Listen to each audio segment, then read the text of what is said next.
Assalamualaikum warahmatullahi wabarakatuh. Perkenalkan, kami dari kelompok 13 ingin mempresentasikan tentang hasil diskusi kami tentang mengelola proyek. Nama anggota kelompok kami yang pertama saya sendiri, Dede Muhammad Aziz, kemudian ada Aska Kirana Putri dan Vidya Trianisa.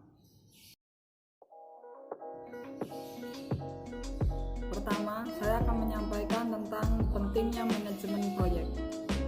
Sistem informasi proyek memiliki tingkat kegagalan yang tinggi. Dalam hampir semua organisasi, proyek sistem informasi memerlukan lebih banyak waktu dan uang untuk mengimplementasikan daripada yang pada awalnya diantisipasi atau sistem yang lengkap tidak bekerja dengan tepat. Ketika sistem informasi tidak memenuhi ekspektasi atau biaya yang terlalu besar untuk mengembangkan, perusahaan tidak menyadari adanya manfaat dari investasi dalam sistem informasi mereka, dan sistem tidak dapat memecahkan permasalahan sebagaimana dimaksudkan. Pengembangan suatu sistem yang baru harus dikelola dan diatur secara hati-hati. Dan cara suatu proyek dilaksanakan menjadi faktor yang paling penting yang akan mempengaruhi hasilnya. Inilah alasan yang sangat penting untuk memiliki beberapa pengetahuan mengenai pengelolaan proyek sistem informasi dan alasan mereka berhasil atau gagal. Selanjutnya, produk macet dan kegagalan sistem. Sejumlah besar proyek diimplementasikan dengan beberapa fungsionalitas yang hilang atau yang dijanjikan akan dipasang pada versi selanjutnya. Manajemen proyek yang buruk, lebih besar biaya yang berlebih, keterlambatan waktu, keterbatasan teknis yang menghambat kinerja, kegagalan memperoleh manfaat yang diantisipasi. Suatu proyek pengembangan sistem tanpa yang memanajemen tepat akan sangat mungkin mengalami konsekuensi berikut ini. 1. Anggaran yang sangat berlebih. 2. Pengeluaran waktu yang tidak diharapkan. 3. Kinerja teknis yang kurang dari yang diharapkan. 4. Kegagalan mendapat manfaat yang telah diantisipasi. Selanjutnya, sasaran manajemen proyek. Proyek atau project adalah serangkaian aktivitas yang berhubungan yang terencana untuk mencapai sasaran bisnis tertentu. Manajemen proyek atau project management mengacu pada penerapan pengetahuan, keahlian, perangkat, dan teknik untuk mencapai sasaran tertentu dalam batasan anggaran dan waktu yang ditentukan. Cakupan mendefinisikan pekerjaan mana yang termasuk atau yang tidak termasuk dalam satu proyek. Contoh, cakupan proyek sistem proses pemesanan baru dapat meliputi modul baru untuk memasukkan pesanan dan mengirimkannya kepada departemen produksi dan akuntansi, tetapi tidak meliputi perubahan pada sistem-sistem piutang produksi, distribusi, atau pengendalian persediaan yang terkait. 2. Memilih proyek. Memilih proyek yang pertama yaitu struktur manajemen untuk proyek sistem informasi. Nah, di sini dapat dilihat ada segitiga ya. Manajemen senior atas, kemudian tengah, manajemen menengah, bawah, manajemen operasional. Di manajemen senior ini ada kelompok perencana strategis korporat, kemudian di bawahnya ada komite pengawasan, terus di bawahnya lagi ada manajemen proyek, dan terakhir ada tim proyek atau pelaksana. Kedua, mengaitkan proyek sistem dengan rencana bisnis. Untuk mengidentifikasi proyek-proyek sistem informasi yang akan memberikan nilai bisnis paling tinggi, organisasi harus mengembangkan rencana sistem informasi (Information System Plan) yang mendukung rencana bisnis keseluruhannya, dan di mana sistem-sistem strategis dimasukkan ke dalam perencanaan tingkat tertingginya. Rencana tersebut berfungsi sebagai peta jalan yang mengidentifikasikan arah pengembangan sistem atau tujuan rencananya, alasan-alasannya atau situasi sekarang, pengembangan baru yang perlu dipertimbangkan, strategi manajemen, rencana implementasi, dan anggarannya. Ketiga, kebutuhan informasi dan indikator kunci atau kinerja. Untuk mengembangkan rencana sistem informasi yang efektif, organisasi harus memilih pemahaman yang jelas atau memiliki pemahaman yang jelas mengenai kebutuhan informasi dalam jangka panjang dan dalam jangka pendek. Pendekatan yang strategis atas kebutuhan informasi, analisis strategis atau faktor-faktor yang penting bagi keberhasilan yang menyatakan bahwa kebutuhan informasi suatu organisasi ditentukan oleh sejumlah kecil indikator-indikator kunci atas kinerja atau key performance indicator daripada para manajer. KPIs dibentuk oleh industri perusahaan, manajer, dan lingkungan yang lebih luas, seperti KPIs bagi sebuah perusahaan mobil berupa biaya unit produksi, biaya tenaga kerja, produktivitas pabrik, pengerjaan kembali, dan tingkat kesalahan. Survei pengenalan merek konsumen, peringkat kualitas utama. Ya, di sini ada beberapa faktor yang berperan penting dalam mempengaruhi kinerja seseorang. Pertama, faktor internal, yakni mencakup faktor individu, faktor psikis. Faktor individu misalnya kondisi keluarga, skill, dan pengalaman. Faktor psikis misalnya motivasi, persepsi, tingkat kepuasan, dan lain-lain. Kedua, faktor eksternal. Dalam hal ini adalah pihak perusahaan yang meliputi aspek manajemen, gaya kepemimpinan, desain kerja, dan lain-lain. Dengan menggunakan indikator kinerja, suatu kinerja bisa dievaluasi apakah telah berhasil mencapai target yang telah ditentukan ataukah tidak. Indikator kinerja memiliki sejumlah fungsi penting sebagai berikut. Pertama, sebagai dasar dalam menilai kinerja, baik yang masih dalam tahap perencanaan, pelaksanaan, maupun sesudahnya. Kedua, sebagai indikator kemajuan yang telah dicapai oleh suatu teamwork dalam mencapai tujuan yang telah ditetapkan. Ketiga, menjelaskan 3W, what, who, when, plus 1H, who, satu pekerjaan. Keempat, menjadi bahan evaluasi kinerja. Selanjutnya adalah analisis portofolio. Analisis portofolio digunakan untuk mengevaluasi alternatif proyek sistem, yang juga menginventarisasi semua proyek sistem informasi perusahaan dan aktivitas, yang meliputi infrastruktur, surat kontrak alih-daya, dan juga lisensi. Setiap perusahaan akan berusaha untuk meningkatkan tingkat pengembalian atas portofolio mereka terhadap aset TI dan menyeimbangkan antara resiko dengan tingkat pengambilan dari sistem investasi mereka. Dengan menggunakan analisis portofolio, manajemen dapat menentukan sasaran yang optimal atas resiko investasi dengan imbalan perusahaan mereka, menyeimbangkan proyek yang memberikan imbalan tinggi dan lebih beresiko dengan memberikan imbalan yang lebih rendah dan lebih aman resikonya. Dalam hal ini juga dapat disebut dengan MPP atau Manajemen Portofolio Proyek, yang mana adalah sebuah proses atau metode dan juga teknologi yang dapat digunakan untuk mengatur, memprioritaskan, dan mendapatkan keuntungan dari sebuah proyek. Selanjutnya adalah model penelitian.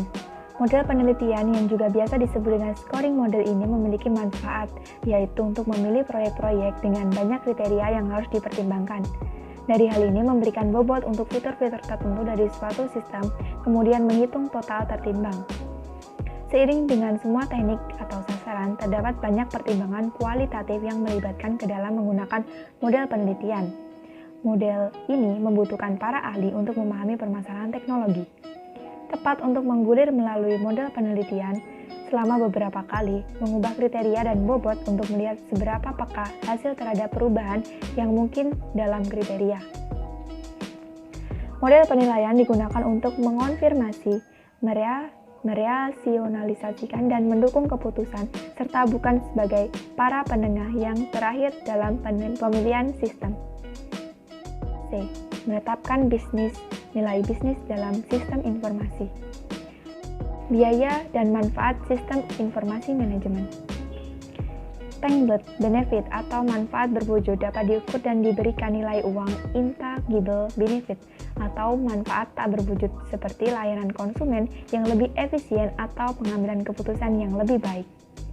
Tidak dapat diukur langsung tetapi dapat menghasilkan keuntungan yang dalam jangka panjangnya dapat diukur. Konsep biaya kepemilikan TCO yang dirancang untuk mengidentifikasi dan mengukur komponen-komponen dari pengeluaran atas teknologi informasi yang melampaui biaya pembelian awal dan pemasangan perangkat keras dan perangkat lunak. Model penganggaran modal capital budget adalah salah satu dari beberapa teknik yang digunakan untuk mengukur nilai dari investasi dalam proyek modal investasi jangka panjang. Metode penganggaran modal ini bergantung pada pengukuran arus kas ke dalam dan keluar perusahaan proyek modal yang menghasilkan arus kas tersebut. Model penganggaran modal yang utama untuk mengevaluasi proyek-proyek TI adalah metode pengembalian investasi atau payback.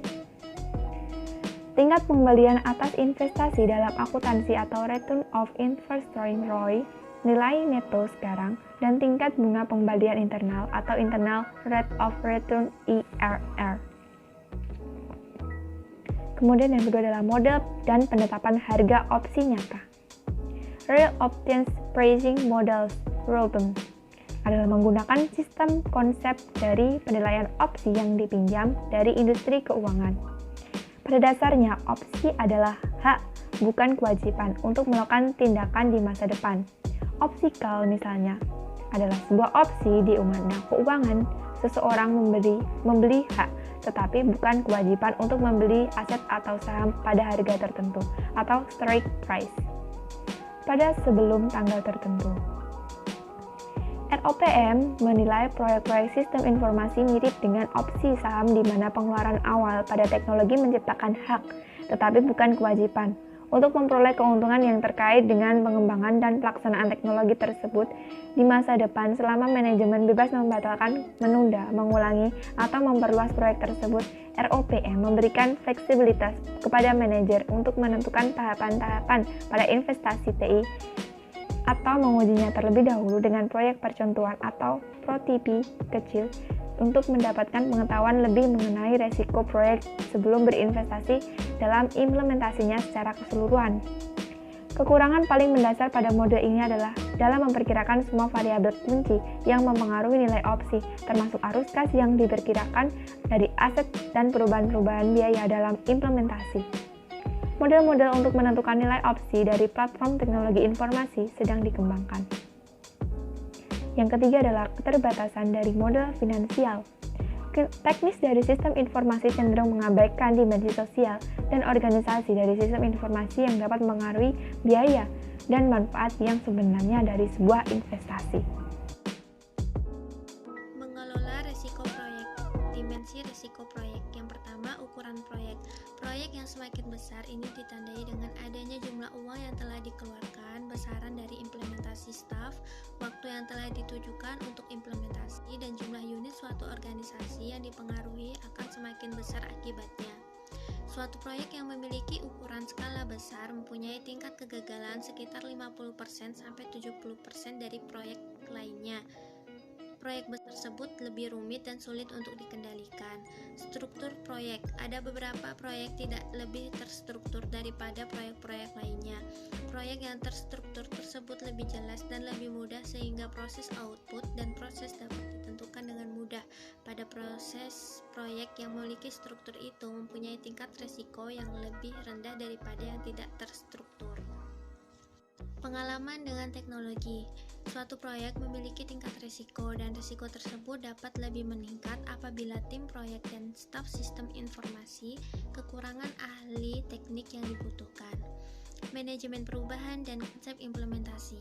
Implementasi merupakan semua kegiatan organisasi yang berhubungan dengan penggunaan manajemen dan rutinitas dari suatu inovasi, misalnya sistem informasi baru. Analisis sistem dalam proses implementasi ialah seorang agen perubahan. Peran pengguna akhir. Implementasi sistem secara umum lebih baik apabila keterlibatan penggunanya lebih dalam. Dampak positif yang pertama yaitu apabila mereka terlibat lebih dalam dan secara langsung pada proses perancangan sistem, maka mereka mempunyai kesempatan untuk menciptakan sistem sesuai dengan prioritas mereka dan kebutuhan bisnis mereka. Dampak positif yang kedua, mereka cenderung bereaksi positif pada sistem yang telah jadi karena mereka telah menjadi peserta aktif dalam proses perubahannya. Dukungan dan komitmen. Sebuah proyek sistem informasi yang mendapatkan dukungan serta komitmen manajemen pada setiap tingkatannya akan lebih mudah dipahami dan mempunyai aura positif baik oleh pengguna maupun oleh staf pelayanan informasi teknis. Tantangan manajemen perubahan untuk rekayasa ulang proses bisnis aplikasi perusahaan serta merger dan akuisasi.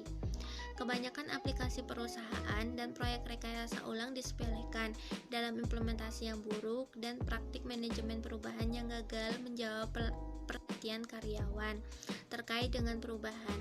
Sebuah proyek yang berhubungan dengan merger dan akuisisi mempunyai tingkat kegagalan yang juga tinggi. Mengendalikan faktor resiko, perangkat perencanaan dan pengendalian formal. Ada dua metode yang paling umum digunakan dalam dokumentasi, yaitu diagram Gantt atau diagram PERT.